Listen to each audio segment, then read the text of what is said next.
بچے تنگ کرتے ہیں، جواب کیا ملتا ہے؟ بچے تنگ کرتے ہیں۔ اللہ فرما رہا ہے ایسے بچے تیرے لیے فتنہ عظیم ہیں، ایسے بچے تیرے لیے کیا ہیں؟ کیونکہ ان کی وجہ سے تو نے اللہ رسول کی نافرمانی کی ہے۔ حالانکہ حدیث پاک کیا ہے؟ قال النبی علیہ الصلوۃ والتسلیم لا طاعۃ لأحد فی معصیۃ اللہ ورسولہ عز وجل صلی اللہ علیہ وسلم او کما قال علیہ السلام۔ سرکار نے ایسا اصول دیا، فرمایا لا طاعۃ لأحد، کائنات میں کسی کی بات ماننے کی اجازت نہیں ہے۔ کب؟ فی معصیۃ اللہ ورسولہ، جب اس کی بات ماننے میں اللہ یا اللہ کے رسول کی نافرمانی لازم آتی ہو۔ سرکار نے فرمایا خواہ وہ تمہارا باپ ہو، خواہ وہ تمہاری ماں ہو، خواہ وہ تمہارا شوہر ہو، خواہ تمہاری بیوی ہو، تمہارا شیخ ہو، تمہارے پیر صاحب ہوں، استاد صاحب ہوں، جب ان کی بات ماننے میں اللہ رسول کی کیا لازم آتی ہو؟ اونچی بولے، کیا لازم آتی ہو؟ نافرمانی۔ سرکار نے فرمایا ان کی بات تم نے نہیں ماننی، ان کی بات تم نے اس وقت تک مانیں گے ان سب کی جب تک شریعت کی روشنی میں ٹھیک ہوگی بات، کیونکہ ہم تو مجبور ہیں، ہمیں تو سرکار نے یہی حکم دیا، سرکار علیہ السلام نے ہمیں تو یہی حکم عطا فرمایا۔ تو ہمیں چاہیے کہ اس فتنے کو رحمت میں تبدیل کریں۔ جو اولاد آج فتنہ بنی ہوئی ہے، اس اولاد کو صدقہ جاریہ میں تبدیل کریں۔ یہ کن کا کردار ہو سکتا ہے؟ والدین کا ہو سکتا ہے، کیونکہ بچہ تو کچے ذہن کا ہوتا ہے، گویا وہ خالی تختہ سیاہ ہے، آپ اس پہ جو رنگ بھریں گے وہی نظر آئے، اس میں آپ جو رنگ بھریں گے وہی نظر، جس طرف آپ اس کو ڈالیں گے۔ دنیا کے تعلیم آپ اس کو پڑھائیں، پی ایچ ڈی تک پڑھائیں، اسلام نہیں روکتا، لیکن اسلام کہتا ہے اس کو دین اسلام میں ہمیشہ قائم رکھو۔ ہمیشہ کیا رکھو؟ میں آپ سے آخری بات اس عنوان پہ پوچھ رہا ہوں۔ ایک بندے نے اپنے بیٹے کو حدیث پاک کی روشنی میں، یا بیٹی کو، سرکار علیہ السلام نے فرمایا جب تیری اولاد کی عمر 7 سال ہو جائے، کتنی ہو جائے، تو اس کو نماز کی طرف رغبت دے، اس کو نماز کی طرف کیا دے؟ 3 سال تک اس کو پیار محبت کے ساتھ نماز کی طرف بلاتا رہے۔ کتنے سال؟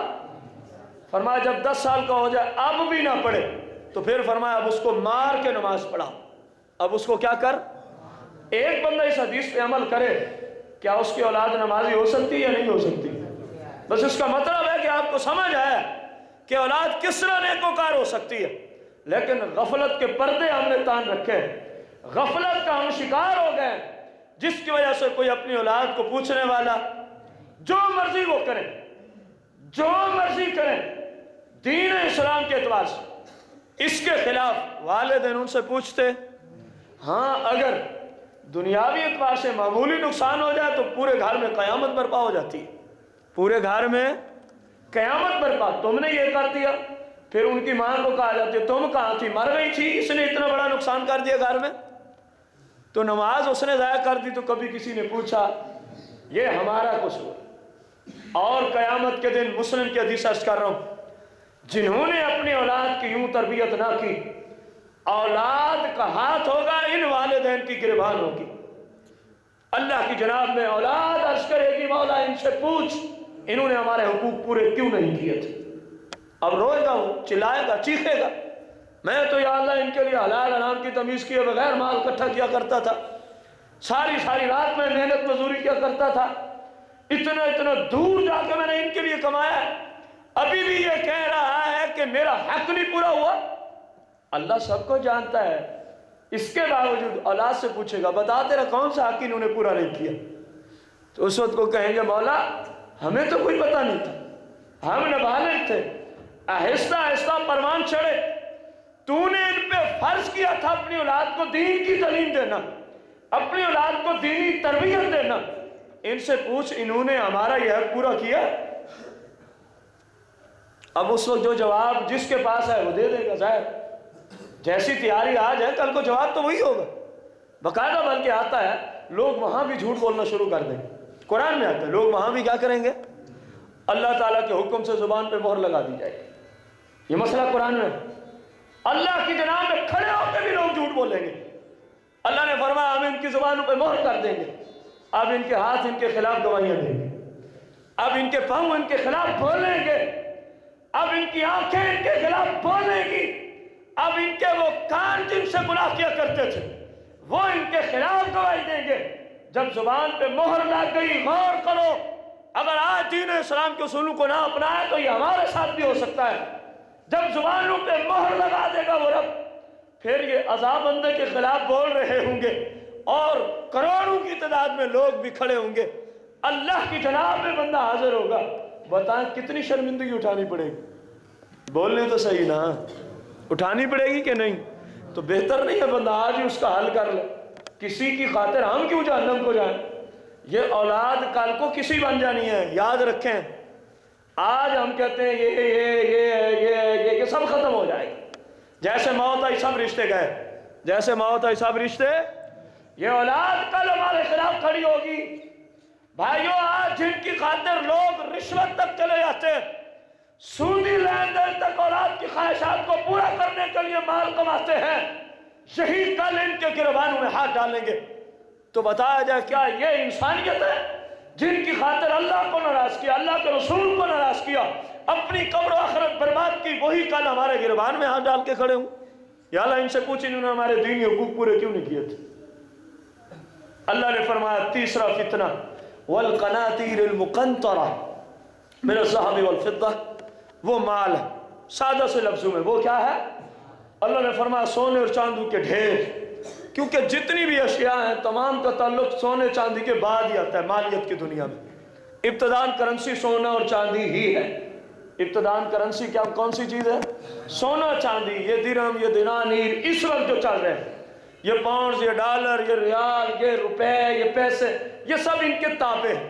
اصل کرنسی سونا چاندی ہے، اس لیے قرآن میں آیا سونے اور چاندی کے ڈھیر، یعنی مال اور دولت کے ڈھیر۔ اصل وجہ کیا بنی معنی کے اعتبار سے؟ مال اور دولت کی محبت بھی لوگوں کو برباد کر دیتی ہے۔ مال اور دولت کی محبت بھی لوگوں کو، غور کریں آج 99% گناہ لوگ جو معاشرتی اعتبار سے ہو رہے ہیں وہ مال کی وجہ سے کر رہے ہیں۔ کس وجہ سے کر رہے ہیں؟ مال کی وجہ سے کر رہے ہیں۔ پھر اللہ نے فرمایا والخیل المسومہ والانعام والحرث، اور قیمتی گھوڑے، والانعام اور مختلف جانور، والحرث، اور فرمایا یہ کھیتی باڑیاں، جو کچھ بھی زمین سے اگتا ہے۔ اللہ نے فرمایا لوگوں غور کرو، ذالک متاع الحیات الدنیا، یہ جتنی چیزیں ذکر کی گئی جن میں سے تفسیر تو فقط ہم نے 2 کی عرض کی، باقی جتنی چیزیں بھی ذکر کی جا رہی ہیں اللہ فرما رہے ہیں ان کی وجہ سے تم مجھے ناراض کرو گے، ان چیزوں کے حصول کی وجہ سے تم اپنی قبر و آخرت برباد کرو گے، حالانکہ یہ کیا ہے؟ ذالک متاع الحیات الدنیا، فرمایا یہ دنیا کی زندگی کا تھوڑا سا سامان ہے، دنیا کی زندگی کا تھوڑا سا، جب تم مر جائے گا یہ سب کچھ ہی رہ جائے گا۔ اللہ فرما رہے ہیں میرے بندے جب تم مر جائے گا سب کچھ پیچھے چھوڑ کے آئے گا تو دیکھ تو کتنا بڑا نقصان کر رہا ہے، اس دنیاوی زندگی کی لذات میں پڑ گیا اور تو نے اپنے رب رسول کی نافرمانی کر ڈالی۔ حالانکہ اللہ فرما رہا ہے واللہ عندہ حسن المصاب، حسن المآب، حسن المآب، فرمایا اے لوگو اگر تم غور کرو دنیا میں رہتے ہو میری شریعت پہ عمل کرو تو جو میں نے تمہارے لیے بنا رکھا ہے وہ بہت ہی اچھا ٹھکانہ ہے، جنت۔ کون سا ٹھکانہ؟ ظاہر اسی کو ہی دوں گا جو میری بات مان کے آئے گا دنیا میں، جو میری بات، جو اللہ کی نافرمانی کرے رب اس کو تو جنت میں نہیں جانے دے گا۔ یہ کیسے ممکن ہے؟ بادشاہ حقیقی کی نافرمانیاں کر کے پھر اس کی سلطنت میں پھرتے رہیں، اور وہ سلطنت جو عدل کے بعد لگے گی، دنیا میں تو اس نے خود ڈھیل لے رکھی ہے، دنیا میں تو قرآن میں خود کہا کہ میں نے اپنے بندوں کو کیا دے رکھی ہے، جو کرنا ہے کر لیں، مرنے کا تو فرمایا ڈھیل کا نظام ختم، اس